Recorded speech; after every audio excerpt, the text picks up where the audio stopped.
Hey, good morning, Eastern Oregon, and welcome to this May 20th version of AM Live on EOA. Your connection to Eastern Oregon, we are glad that you are here with us today.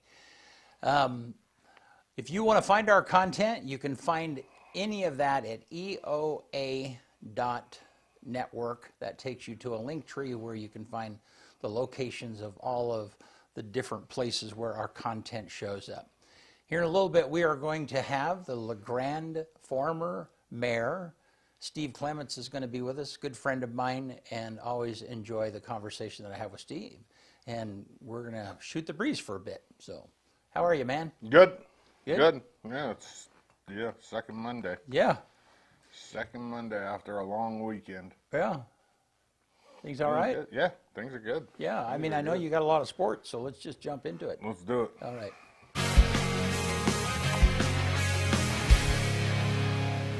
AM Sports Report brought to you by Hobby Habit. Unlock the excitement of chance with Mystery Dice by Mystery Dice Goblin. Featuring over 150 unique sets, each roll delivers a surprise. Only at Hobby Habit in LeGrand. Just for the fun of it. Let's start it off with a little baseball. LHS celebrated their seniors on Friday versus Pendleton. Unfortunately, the Tigers didn't get the result that you would hope for on senior day as they dropped both ends of the doubleheader, 0-12 and 2-5, to push their final GOL record to 6-6. The Tigers will host a league play-in game next week for the playoffs, and they wrap up their regular season on Thursday down at Pioneer Park versus Mac High at 3 p.m. The LHS softball team also dropped both ends of a doubleheader versus Pendleton on Friday. It was super disappointing. It was a tough day for the Tigers. It was their first two losses of the season. Their record drops to 23-2. The crazy part, the state rankings didn't change for them. They didn't move. They stayed number 2, which is just dumbfounds me. Like, you lose 2 games and you don't move anywhere in the state rankings, and the rankings were frozen last night at like 10 o'clock. So with that being said, they're going to host all the way throughout the playoffs, and that's wild. They'll kick it off at home on the 27th versus a team to be determined. And I mean this OSA ranking thing is just it dumbfounds me. They'll look for their 24th win of the season tonight as they end their regular season at home versus Weston McEwen. 4 o'clock right here, Pioneer Park. EOU had their annual blue and gold celebration over the weekend as the track and softball teams both prepared to head to nationals. The EOU softball team will kick off their quest for a natty on Thursday at 1 p.m. our time versus Reinhardt in Columbus, Georgia. I'll keep you posted with a link to that as we get closer to Thursday. That's going to be awesome. EOU's the 7 seed. They're taking on the number 10 seed, Reinhardt. And if they win that game, they get the second round matchup that we all want to see, which is Georgia Gwinnett, the team that knocked them out in the opening round last year. It's going to be an awesome week for EOU softball. The track and field team will start competition tomorrow in Marion, Indiana. Go to EOUsports.com for more information regarding that. That's the national championships for them. They got 18 people there, and it's going to be a great week for them as well. I got to go to the EOU volleyball alumni game during Blue and Gold weekend. As you can see, it's always really fun for me to be able to go back and see families, and the women's soccer alumni game and then the men's soccer alumni game as well. And people that I've had on my show in the past, people that I've taken pictures of, they come back and they still have this same joy for the particular sport that they played while they were in college, and I really enjoy the alumni games. It's awesome. LeGrand Little League, they need the help of local businesses. June 23rd through the 30th. Go ahead and put that one up now, Benny, the Little League picture. The LeGrand Little League is hosting the District 3 All-Star Tournament, which means 600-plus extra people in town for that whole week. And they need, like, sponsors, per se. It's on there what they need you to help out with as businesses. Discounts or coupons, recognize the umpires with special deals or tokens of appreciation, donate meals, or partner with Little League to assist in covering the cost of meals for umpires. Join in the spirit by decorating your business windows around town. It doesn't even have to be just downtown for the district all-star teams. And then the benefit to local businesses is you gain exposure, and there's a lot of people in town that weekend. You can scan the QR code on the screen there or message us at EOA Live or me for more information or the link to sign up. Wow, a lot there. As for the sports show, LHS grad Devin Bell talked about his commitment to the University of Oregon for baseball yesterday, which you can find on all of our content, including Facebook, Roku, YouTube, and Spotify. And the 4A Basketball Player of the Year and EOU commit Isaiah Jones will be my guest tomorrow. Here's a sneak peek.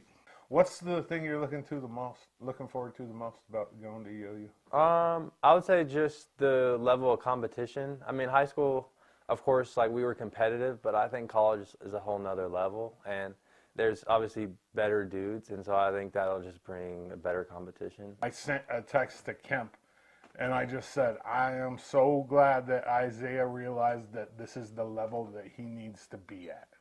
You know, that's exactly, I mean, I could show it to you. Just about word for word right there. And I'm so glad that you were grounded enough to know that this is the right level for you, because it is. Yeah. And I believe that 100%. Yeah, for sure. I mean, college is like different. You got people transferring, going up, down, staying the same. So yeah, like, who knows? In 2 years, maybe it's not. No, I know, it's true. Like, you're never going to have the same college team every year. No. It's different dudes. And so that's always a thing. Like, our team at Eastern, I don't think is going to be the same every year. It's and not. So it'll be, I think just building like a good relationship with the team that we do have that year. Yeah, that's all I got for you guys today. Go check out LeGrand Softball today at 4 down at Pioneer Park. It should be a great game. AM Sports Report brought to you by Hobby Habit, just for the fun of it. All right. Good stuff, man. Yeah. All right. We're going to do our weather segment.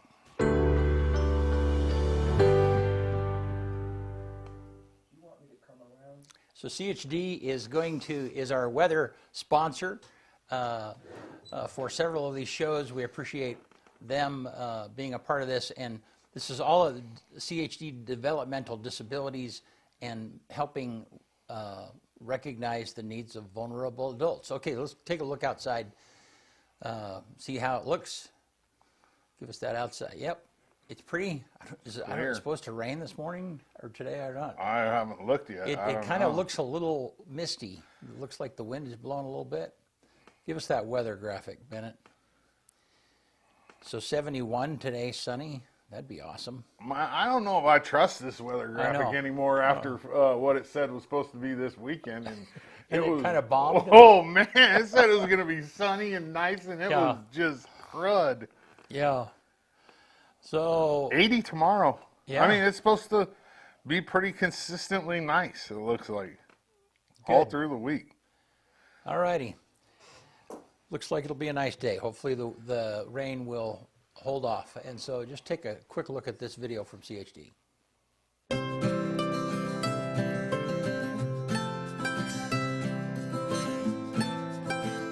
So hey Chris, thanks for being a part of this conversation. And today's conversation is about vulnerable adults in Union County. Let's start with, first of all, how do we identify them? So Oregon State statute has identified anyone that is 18 years of age or older that has an intellectual developmental disability, mental illness, or is over the age of 65, or with a physical disability as a vulnerable adult population.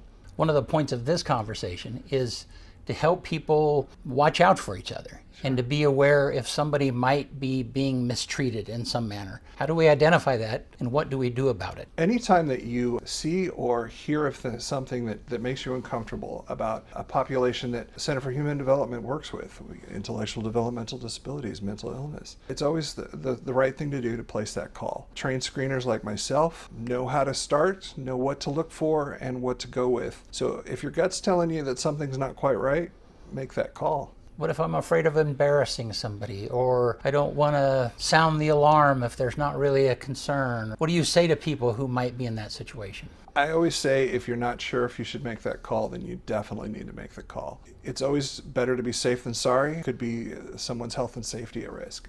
Tell us, who do we reach out to? What do we do? So there are two numbers to get a hold of me. The first is the SAFE line, which is the Oregon screening line, and that's 855-503-SAFE. Or you can reach me directly to my desk at 541-962-8889. Hey, thanks, Chris. And Thank we'll you. be having more of these conversations. Sounds good.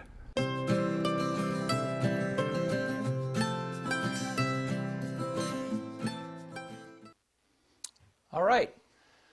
When we come back, we will have former LeGrand City Council Mayor Steve Clements will be with us. We'll be right back.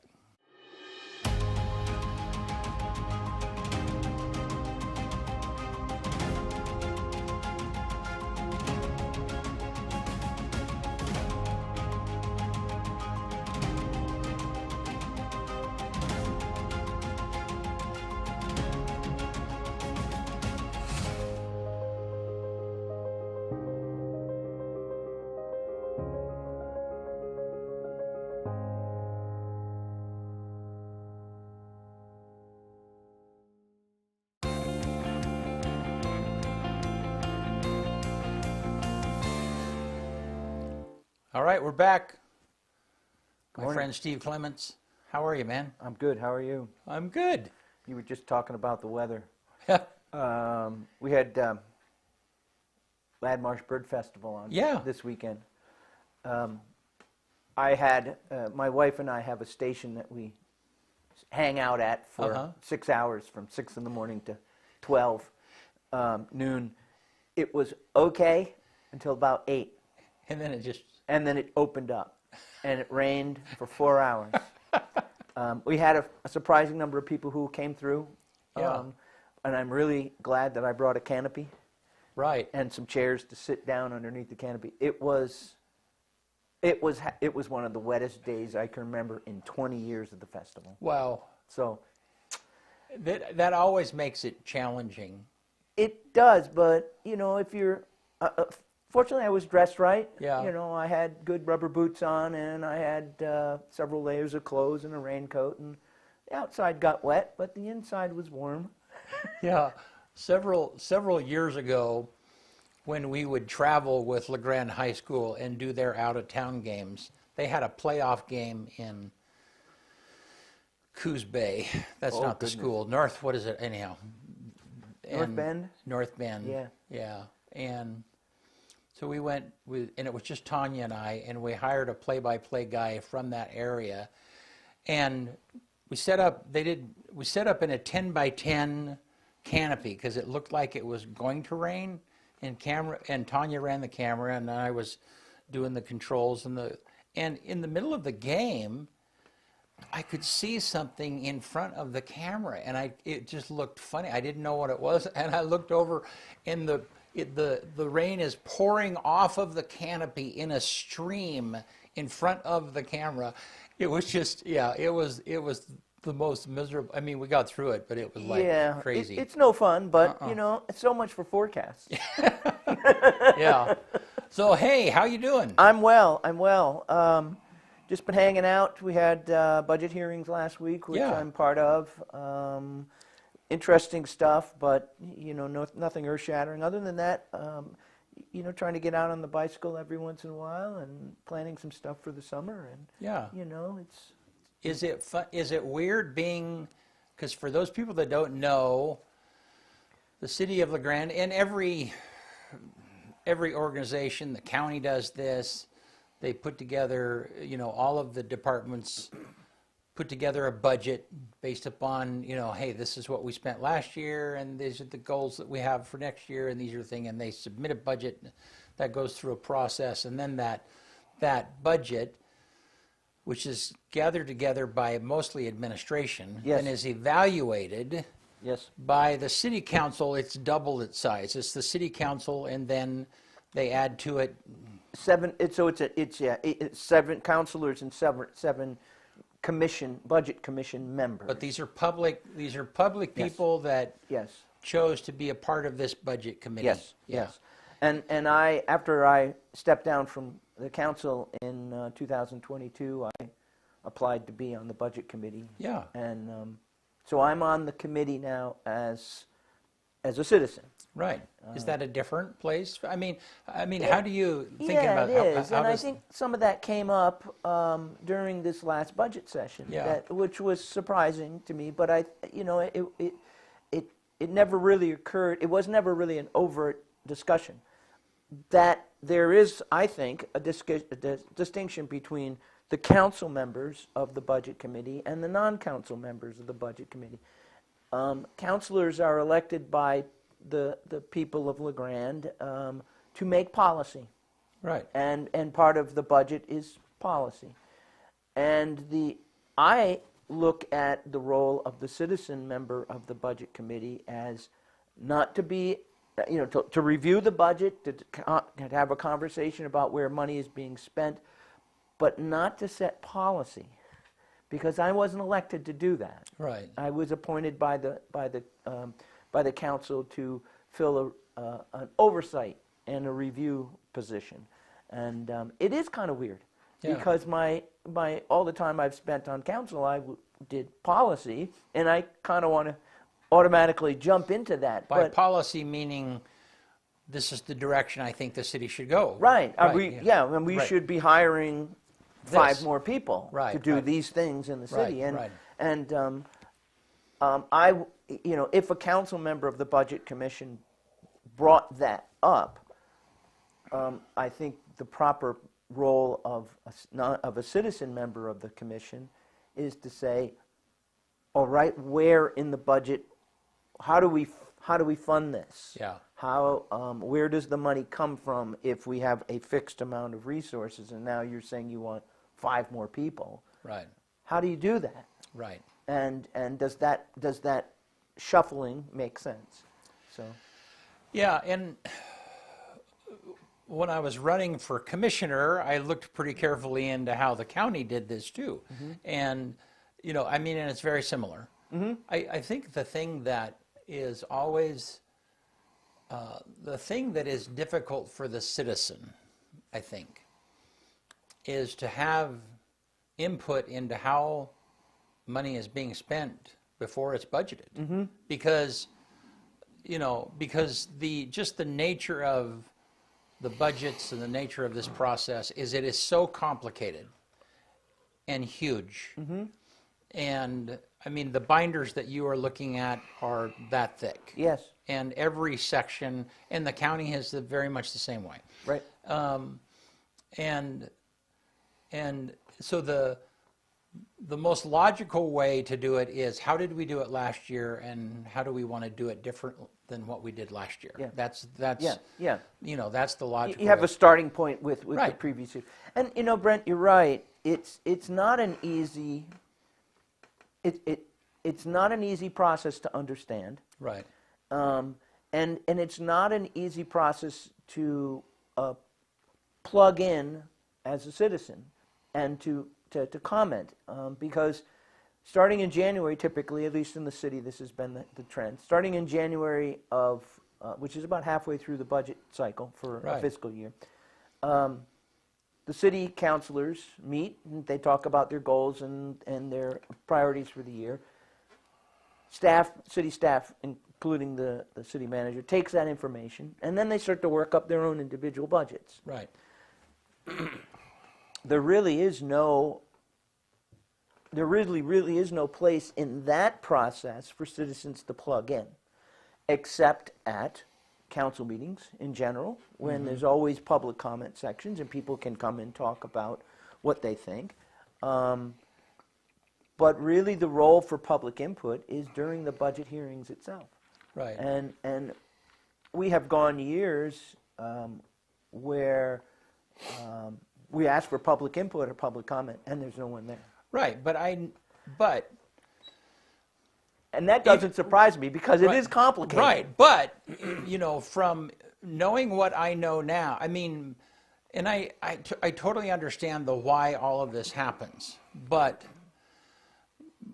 by the time the public has an opportunity to comment, or even a level of a person, I mean, so even though the budget committee is not there to make policy, okay, and we saw this happen over the two nights of meetings, there were comments from the budget people about policy, okay, but by then it was really too late.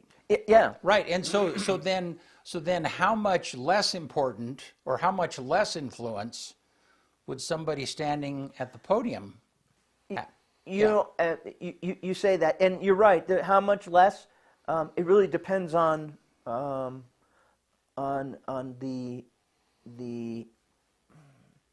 the activity of the budget or Yeah. the direction of the budget. Yeah.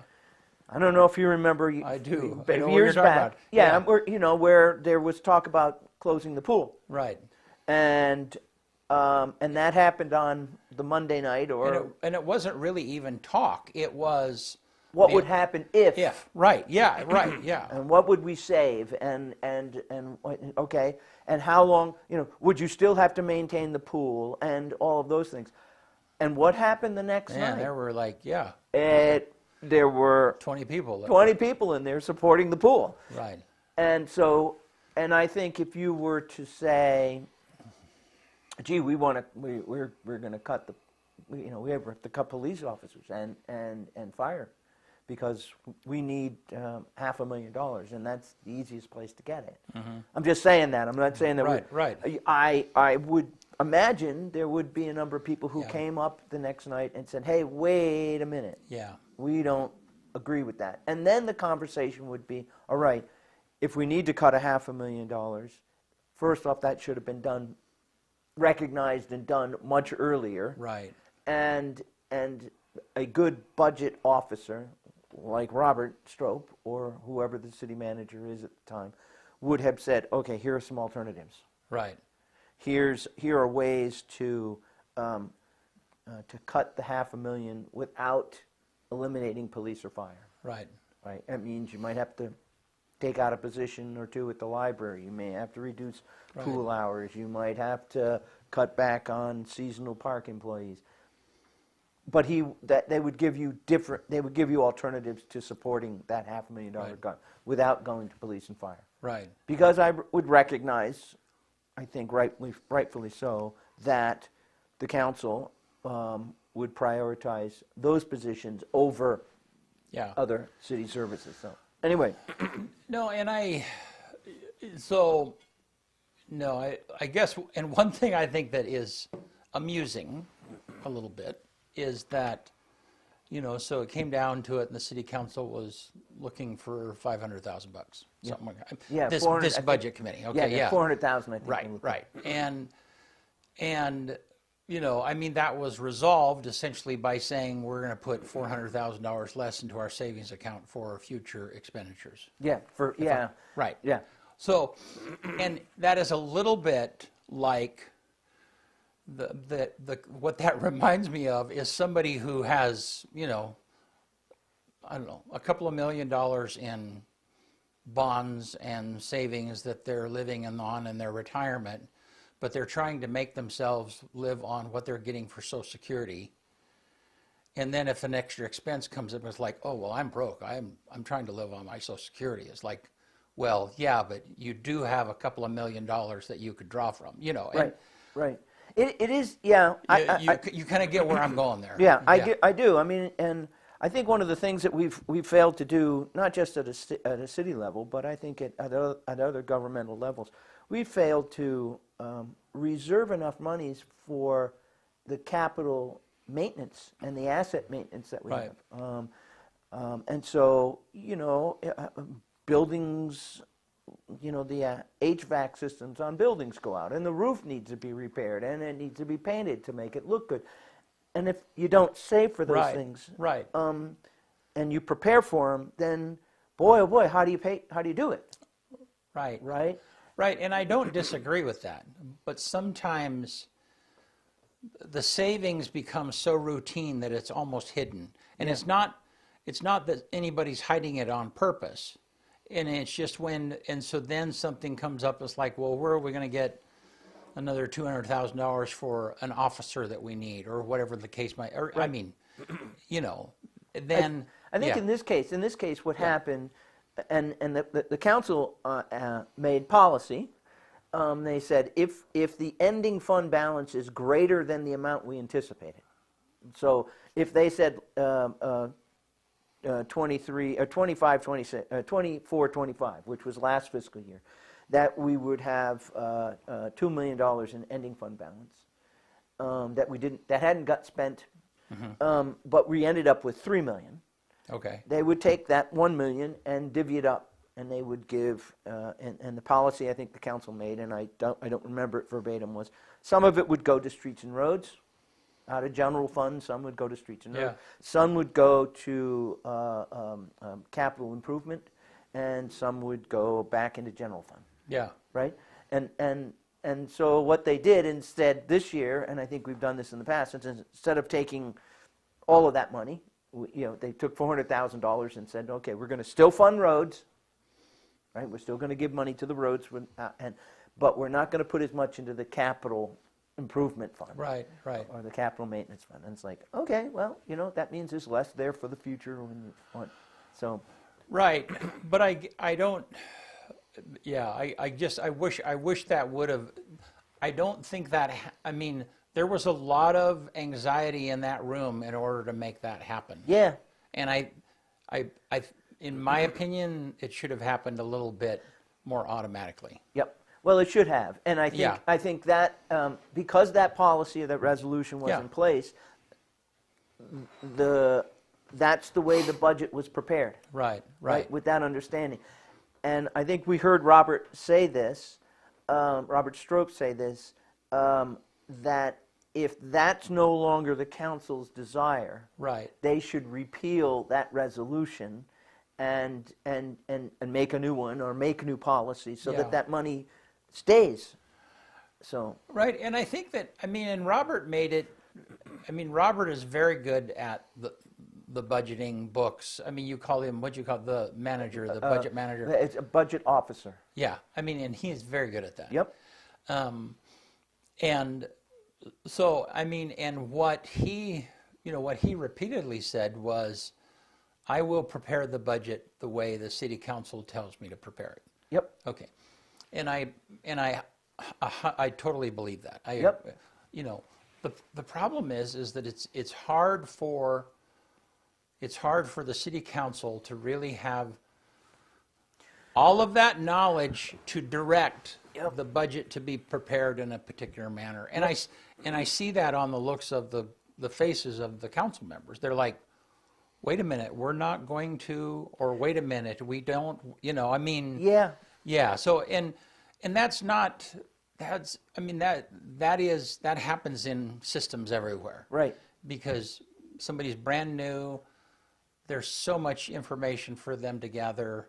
They presume, and so I'm just saying the whole process is really difficult because the answer to my question earlier is how does the public really have input into this? Well, they really have input into that and who they elect on the city council. Right. And those members should express their desires. Yep. Okay. Or express the desires that they're representing. Yeah. Yes. But that takes a lot of courage, and it takes a lot of they don't want to look stupid. Right. They don't want to, just blurt something out. Well, why don't we? Right. Yeah. But I think that's part of the role. Counselors are not professional city managers.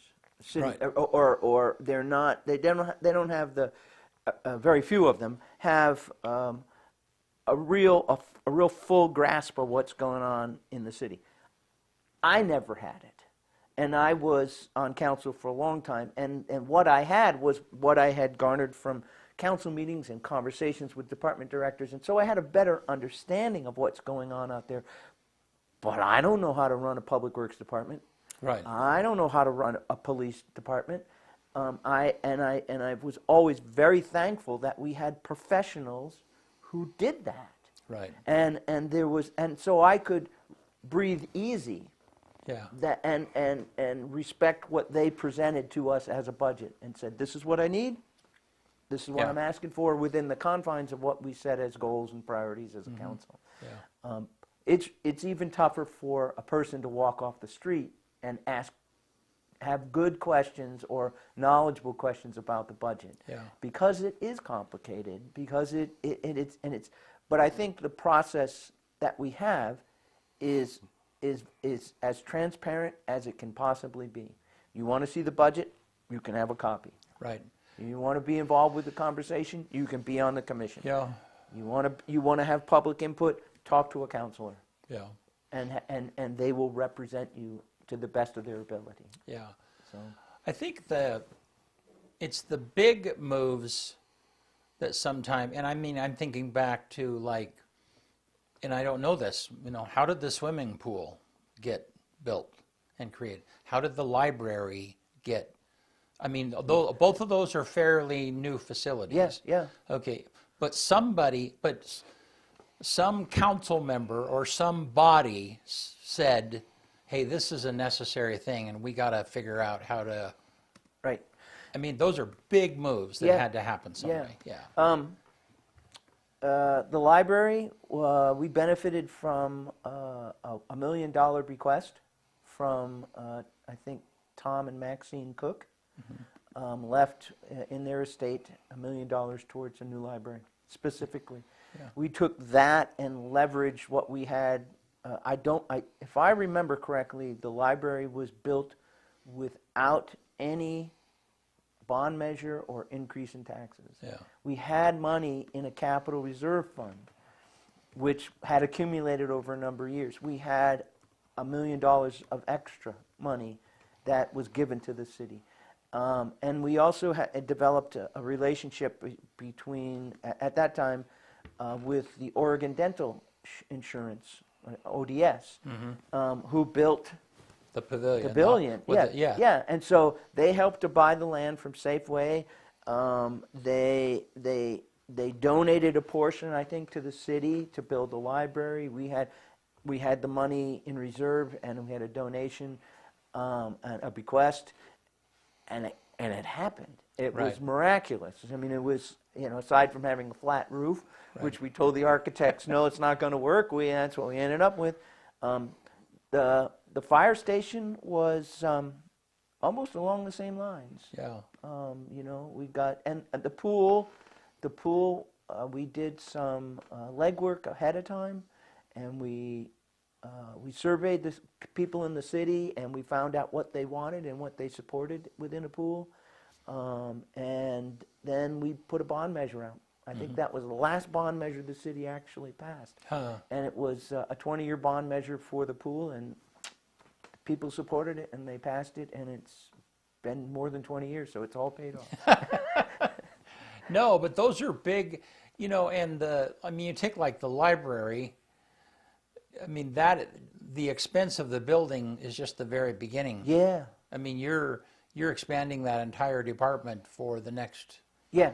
And we had to However add long, more right, people, yeah. and there was some budget requests this year to put a bit of money in the library budget into the reserve, Yeah. so that they could, repair the roof at some point, put a new HVAC in, put new computers in there, Yeah. put new carpeting in. I was surprised when Carrie mentioned how many people pass through the library. 50 to 60,000 visitors a month. wow. I mean, that's a lot of people. Yeah. And I think that says a lot for the use of that building and for the service that it provides. Yep. So, But 50 to 60,000, that's 2,000 a day. There's no way 2,000 okay, people walk through that I must door a have been. day. Maybe it was 5 to 6,000. Okay, there I was like, Okay. I'm trying to do the math in my head. I'm like, Thanks for- 60,000 people. Like, I don't see 60,000 people in a year here. Well, that would be like 3 times the population of the yeah, I'm like, I county. was trying Thank to you for that comprehend catch. I'm like, my Thank you for that catch. Good, reality hits. 5 to 6,000 a day. That sounds more. That month. still is a lot. Yeah, A 5 to month, 6,000 yeah. a month. It's still a lot. Yep. Yeah.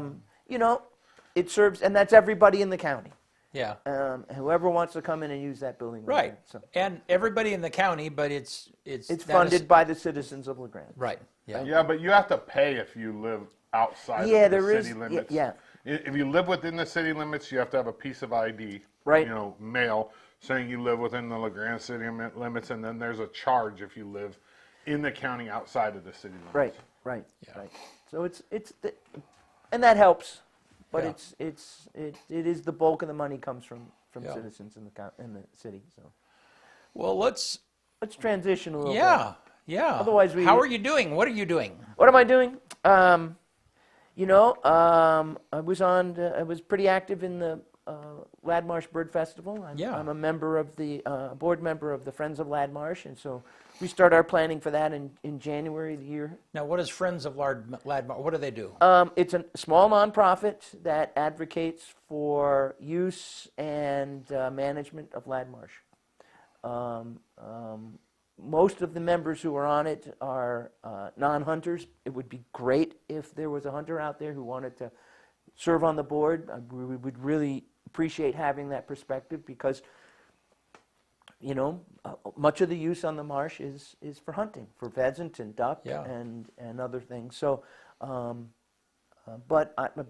that starts in January, and we roll with it as hard and fast. And it just, as you can imagine, as closer you get to an event, the more time you have to put in. So what do they do?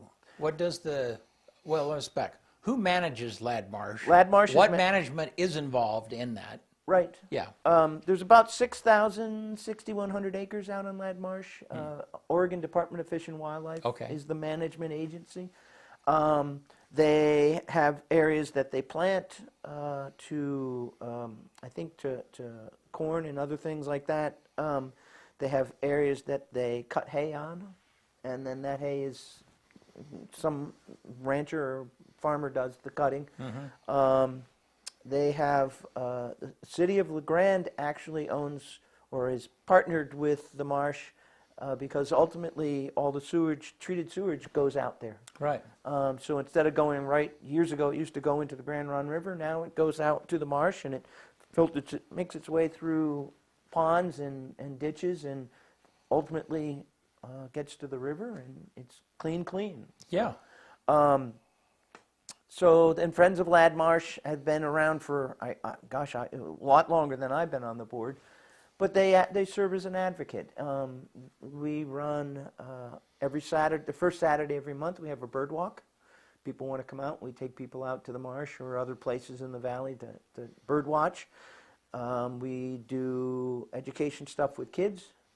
We do an owl night where in February or so we take people out after dark in the cold and listen for owls. We put on the marsh, the festival, which is I hope this is right. I hope it's better than my numbers, about 50 to 60,000 a year. We put on one of the only bird festivals on a wildlife management area in the state of Oregon. And Salem has sent people over here multiple times to see if they can't replicate it someplace else, and they haven't been able to, as far as I know. We've got some money built up. We've talked about putting in some observation blinds, maybe more informational type of things. There's the Tule Lake Auto Tour. There's a kiosk out there that we want to put some information on. So, and then there's a festival. That's our main event for the year. I think we had close to 300 people registered. Wow. Now, out at Ladmarsh, somewhere there's a boardwalk that goes kind of out into the middle. Yep. Where is that? How do you get to that? That's off of the, if I remember the one if it's the one I've seen pictures of it. I've never been on it, actually. If you go out to Peach Road, and you're coming, maybe halfway between the Union Highway and the airport lane, there's a auto tour road, and it's open between March 1st and July 31st, and you can drive through there, and about 3/4 of the way through there's a boardwalk that goes out, So yeah, Now that was put in years ago. and I don't think I know. I don't think I've ever seen that. You might miss it Yeah. because it was put out originally over open water. Right. But in the interim from when it was put in until now, all that open water has been grown up into cattails. Ah. It's on Tule Lake, isn't it? Yeah, it's on originally. Tule Lake. So it's a lake that has tules in it, right? But it's hard to see because it gets grown in. Yeah. And But the auto tour part of it, I don't think I've. oh yeah, it's pretty easy to get to. Just go Peach Lane, Yeah. and if you know where the fish pond is, fishing pond on Peach I don't Lane. think I do. So for the people out there that are familiar with that, you can go to there's a pond that the ODFW stocks with trout, Huh. and there's always a lot of people out there, and they put some big fish in that little pond. And then you go a little bit further north of there, and the auto tour takes off to the east, and it's not very long, 3/4 mile, maybe a mile. But still, that's. And it's nice. We were out there. I was out there 2 days ago, and there's a sort of a wet marshy area on a big bend, and there was a woman out there sketching some of the birds on the wading around in the water. So I thought that was, so people are using it to watch birds, but most areas closed down quite a bit during the fall hunting season, just to give the wildlife a break and give people safety. So Yeah. it's nice. Okay, well, let's switch topics again a little. Let's talk about politics for a minute. Oh, we have to. National politics, We yeah. have to. Mostly just from how it relates to you and I, because, Yes. I mean, you're a Democrat, I'm Registered a Republican. Democrat, Yeah. And I don't think that, I think I would call both of us thinking people, I mean, we're able to think outside of our own. Yeah. Part. And that's, frankly, that's what made you a good mayor. is Well, that- thank you. Yeah, but man, it is just so polarized Yeah. right now. I mean, I think some of it is both you and I are willing to listen. yeah. And we may not necessarily agree with what we hear, but we have some respect for what we're hearing. And there was something came up here. I saw it. There was a little caption on the CHD Yeah. thing that came up, and I think it comes down to this: we're all members of the same community, Yeah. and we need to look out for each other. Right. If there was a crisis, I can guarantee you party affiliations would drop out and people would come to help each other. Yeah. It would help neighbors in Burns when it was flooding big time. People, they didn't care who you voted for. They were going to help you, Right. right? We're going to help fill sandbags, and we're going to help protect your home, and we're Yeah. going to try. That's the bottom line. Right. And from there, it's not very difficult to keep that attitude and that sort of perspective and go up Right. in terms of dealing with each other politically. Well, and I think just locally, I can't think of a single thing locally you and I would disagree about, because Right. because Because we both care about our community. right, yeah, we have this common interest in being able to take care of the local people here, Right. Whatever that, yeah, and so then all of that, whatever that affiliation is, it's really not relevant, No. at all, No. locally, Right. yeah. And And what's funny, you say that because most of government impact is local, right?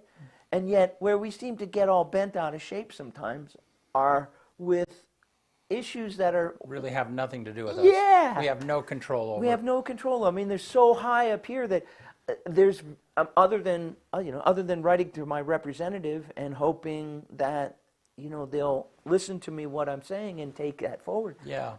There's very little I can do to change federal policy. And that's frustrating, Yeah. right? So you just sit back and I found that the easiest thing to do personally for the federal level is just stay as informed as I can be, but not get don't let it eat me up.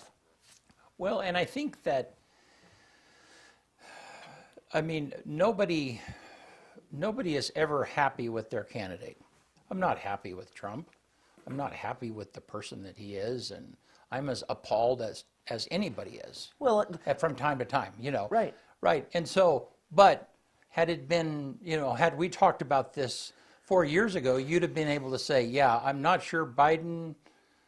I mean, you would have criticism of Biden. So right, I got criticism of him now for Right. you know I don't know much. Again, I know only what I hear on the media. Right, right. And how much of that Is reliable. Is reliable, but I'm sorry to hear that he has a cancer diagnosis of stage 4 prostate cancer. That didn't happen overnight. Right. And you know it's only been what 8 months since the election. Yeah. I don't. Right. I'm getting what you're saying. Right. Right. It's like, so what you lie to us for? Right. And so the point is nobody's happy with the way that we are electing presidents in any manner. Right. I mean, it is super flawed. Right. And so then to be backed into a corner to defend somebody that I don't really want to defend. Right. You know, is you know, I mean, It's a horror. tough. And that and the fact that it's not relevant to local stuff. Right. I mean, all of those things just make Right. this whole situation And you know, super complicated. it's I'm in an interest. I'm just going to be Yeah. honest with you on this. From what I know, I do not like Trump's personality. I don't like him as an individual. I think I would have a difficult time hanging out with the guy. Yeah. I've been watching. You know, I'm not really enamored with all his policies, or his executive orders. But in the long run, somebody else is going to get elected, and somebody else is going to overturn those executive orders, and we're just going to be sort of back Right. in the same general. So this I mean, Yeah. There's these gigantic, massive swings yeah. right now, one Yeah. way or the other. And it used to be in our country that those swings took years. Yeah. And then we go this way, we go Democrat, and then we'd swing back and we'd go to Republican. Yeah. And now they happen every 4 years. And it's Yeah. hard to stay up on it. It's really hard to stay up on it. I like you.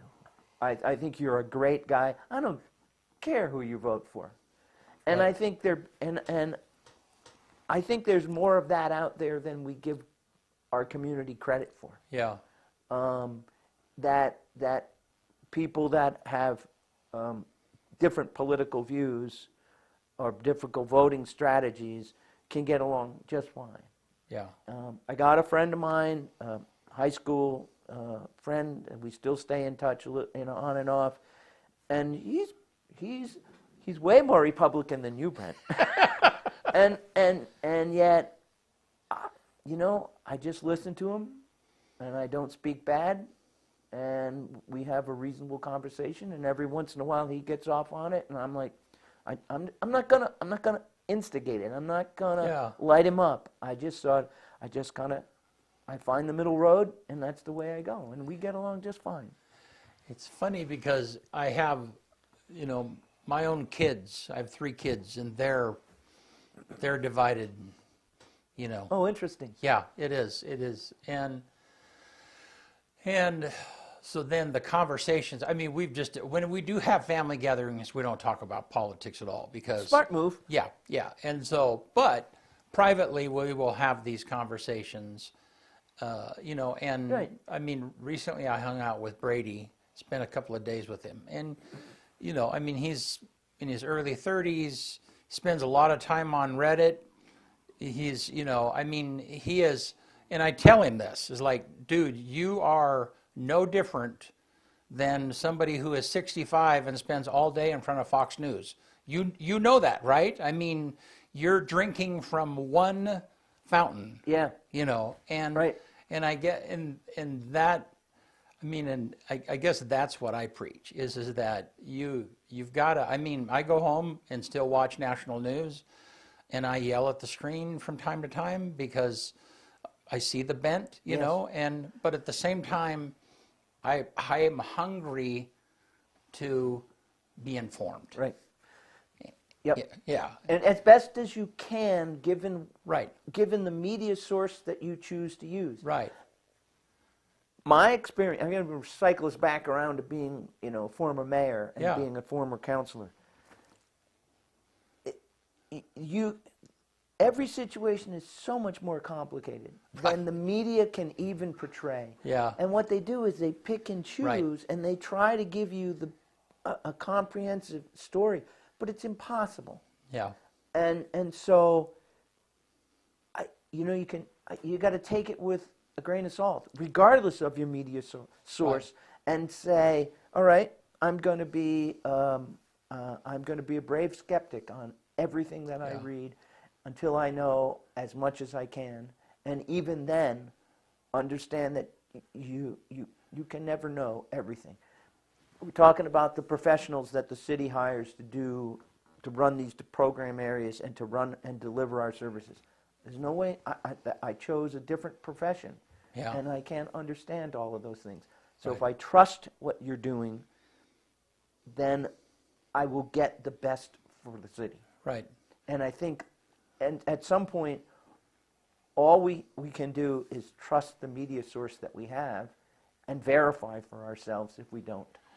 Well, and I think that is when I spent that time with Brady, that was, I mean, I knew the Republican talking points.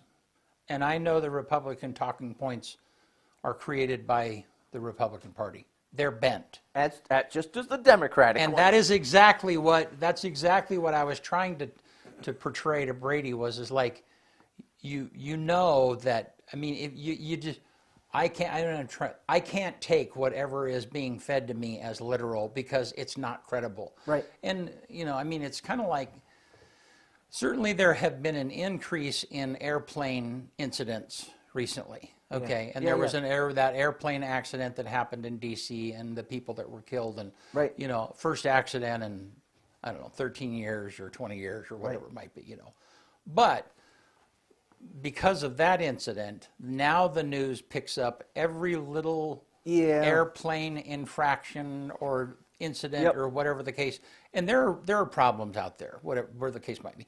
But that doesn't change the statistics. Their airline travel is still the safest way to travel, and that's based upon the millions of people that take airplanes every day and arrive there safe. Yeah. And but the point is we're colored. We're so easily colored. So now there's anxiety. I mean, really, there is people. They're like, I don't know if I want to travel on an airplane or not. Because, well, look what happened after 9/11. Right. Yeah. It's like freak out, man. Yeah. I'm not getting on a plane. Yeah.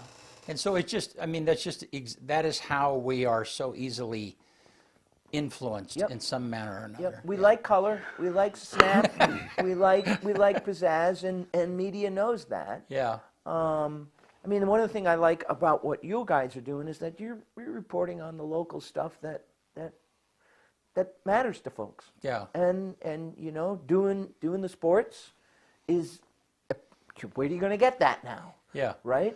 One of the things we talked about when I came in is, and just sort of a transition here, is that we have a local newspaper that comes out once a week now, and it's chock-a-block full of lot of things not relative to our community because it's now regional. Mm-hmm. And I get it, but in two-thirds of what's in there now is not even germane to my community. Right. And what you guys do is hometown. Yeah. It's here. It's what's happening with the LeGrand High School sports and what's happening with the EOU sports. And, Commissioner Andrus was just in here, and, you're talking about what's happening at the county level. Yeah. And we need that. Yeah. Because then I can go and say, and I can verify what you're saying pretty darn easily. Right, and right. you say something that's interesting to me, well, I'm going to go check that out. And Yeah. I can. Yeah. I mean, I can go attend a sports event. I can go to the high school graduation.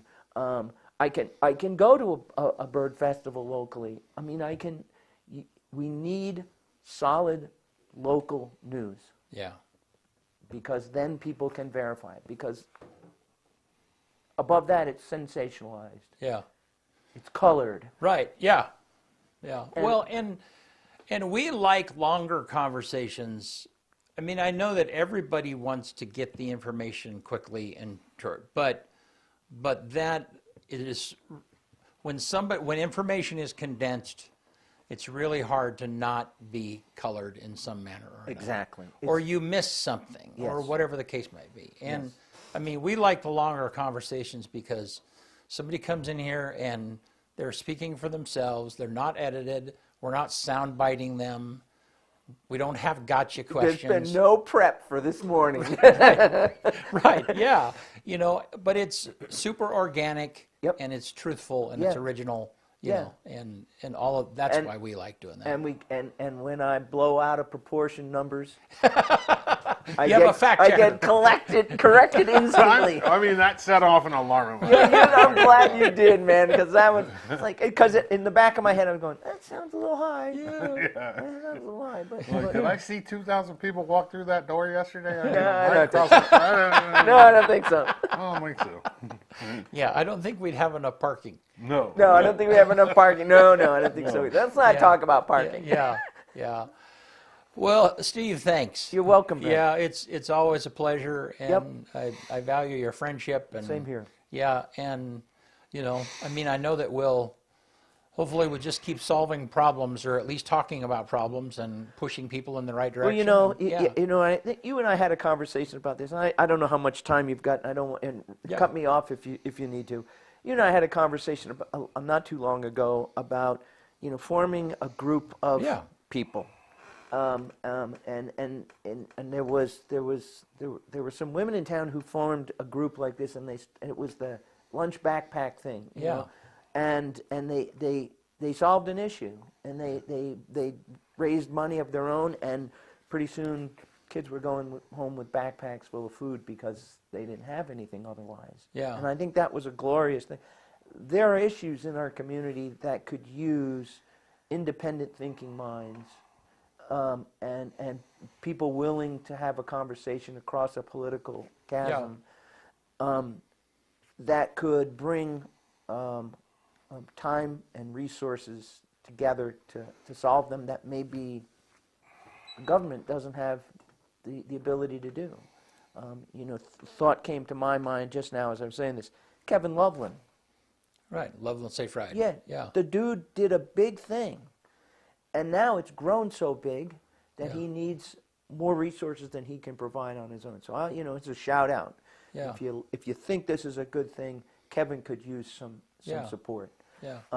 In fact, I got to get a hold of him. He had a big shindig down there, and I couldn't make it, but I want to make some effort for him. Yeah. We need a group like that. Yeah. We need 5 to 10 or 15 people who meet more or less regularly to talk about what the issues are, to figure out a way to get them solved, and in either assisting the government to do that or finding a nonprofit that can carry that load for them. So. Well, and I think that's missing, and I still want to do that. I'm still driven to kind of pull that together because the city, everybody is siloed on purpose because they have a purpose that they're having something they're trying to fix and do. I mean, the school district and, I don't know, there's a number of different organizations. And all of them are doing good things, but there are times we just need somebody who's at the 30,000 foot level who's saying, this area needs attention, and as citizens, we can get together and talk about that, and figure. And what better way to bridge the political gap than to work on an effort in your community that you can all agree needs help. Yeah. And then then politics goes out the window. You're going to fix this. Yeah. Good stuff. Well, thank you for reminding me of that. Yeah, because good. Hey, thank you always, man. Thanks, man. I appreciate your time. Yeah. And letting me have a forum here. So Absolutely. Great. Get us out of here. Yeah, let's do it. On this day, May 20th, 1830, Douglas Hyde receives the first U.S. patent for a fountain pen. 1873, on this day, Levi Strauss and Jacob Davis patent the first blue jeans with copper rivets. 1932, on this day, Amelia Earhart leaves Newfoundland for her journey to become the first woman to fly solo and nonstop across the Atlantic. And then we'll jump all the way to 2024 because not much happened between 1932 and 2024 on this day. Actress Scarlett Johansson says OpenAI tried to hire her for voice. When she refused, they created a synthetic voice known as Sky that is almost exactly like hers. That's crazy. And then in 2024, Science magazine says the common cockroach originated in South Asia, according to a new study, and then it was domesticated in Germany before spreading worldwide. On this day, the #1 song in America 10 years ago, See You Again, Wiz Khalifa and Charlie Puth. And then the quote of the day comes from Mark Twain, and I think this very much pertains to people on the internet and things happening right now. It's better to keep your mouth closed and let people think you are a fool than to open it and remove all doubt. One more time. It is better, and I've had this quote before. I really like this quote. It's better to keep your mouth closed and let people think you're a fool than to open it and remove all doubt. And I would add only one thing to that, that if you do open it and you make yourself a fool, apologize. Yeah. Have the courage to do so. Exactly. Yeah. Hey, thank you, Steve. You're very welcome, Brent. Yeah. Have a good one. Yeah, appreciate it. And we'll see. So on Thursday, we're going to have Sajjan, who is the new Chamber of Commerce Director, Union County Commerce Director. Sajjan grew up here in LeGrand. He's a friend of Brady's. A really good kid. I call him a kid because he's the age of my kids, and he'll be right with us here in the studio. See you soon.